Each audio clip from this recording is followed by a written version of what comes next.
the starts, especially Manitoba, giving up goals the first minute each game. How tough is that to try and get settled into a game when you're already down 1-0? Yeah, I think it's a big focus for us as we obviously want to get off to a good start. And the first game, I just think we weren't kind of ready for the game. And that kind of bled into the rest of the game. I thought Saturday we actually had a good start. It's tough when you're killing a penalty, right away. And that first period, we killed quite a few penalties to kind of keep us in the game, which was a good thing. But yeah, I think it's kind of been a trend this year. We've been trying to fight back in games, and teams are too good and systems are too good nowadays where you don't want to be relying on trying to come back in every game. One of the big trends has been the penalty kill has been pretty solid the last couple of months. Just kind of take us through what you've seen from those units and that's allowed you guys to be so successful. Yeah, I think we take a lot of pride in it.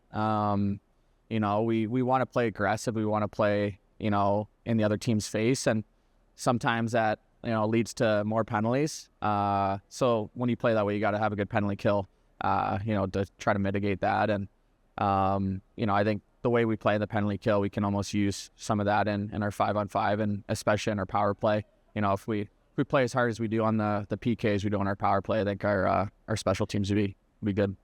Kind of going back to that game in Milwaukee, it was a pretty physical bout. A couple of guys going down, guys standing up for each other. I know that's been a trend all year. Just what does that mean to you as the captain, seeing everyone throughout the lineup kind of standing up for some guys? Yeah, it's probably our biggest thing as our team is we're a close group. And,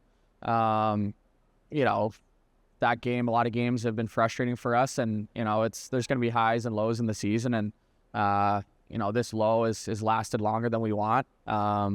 But yeah, we have a lot of season left, and that game was a good example of, we still have a belief in this room, and we're going to play for each other. And if we're not winning, we lose as a group, and when we do win, we win as a group. So we just got to, play that way, and doesn't matter who we're playing. You had a chance Friday to see Iowa first time in a little while. Was that kind of nice to break things up and see a team that you've had some success against early on, but that you haven't seen a whole lot this year? Yeah, I think we try not to worry about too much who we're playing. Shouldn't really matter. We should just have the same effort and play the same way. But I think this month, February, we have a lot of home games, and starting with that one, I think it's a good opportunity for us to get off this skid and just get back to playing with confidence and trust ourselves and trust our game and just a good opportunity. What are some of the things that have gone right for you guys during these lows? What are some of those things that you build on, confidence-wise, things like that? Yeah, it's no one's happy with where we're at. You try not to look at the results. You try to look at the process, and there's been games that, we deserve better. I think this last game in Manitoba, I think it was a good game. Like, either team could have won, and they got a bounce. We didn't get our bounces that, maybe we earned. But it's just the games, like the first game in Manitoba, some other games where we just got to give ourselves a chance. I think there's been a few, it's bled into our game a bit where, maybe the effort or the preparation or, this full 60-minute effort. I think if we come together as a group and we all play hard and play for each other and give ourselves a chance every night, I think, we're going to climb out of this. So I think we just got to focus on that, take it one game at a time, and just focus on Friday. We'll get the chance to talk to you specifically over the next week or so, but how much of it is a mental reset, that All-Star break?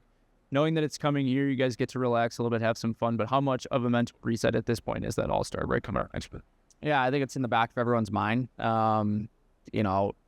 It's a reset. It lets guys kind of get away from hockey for a little and, reset themselves mentally and physically, and especially with our schedule after the break, it's a good opportunity to kind of step back, kind of reset, and then when we come back right into it again.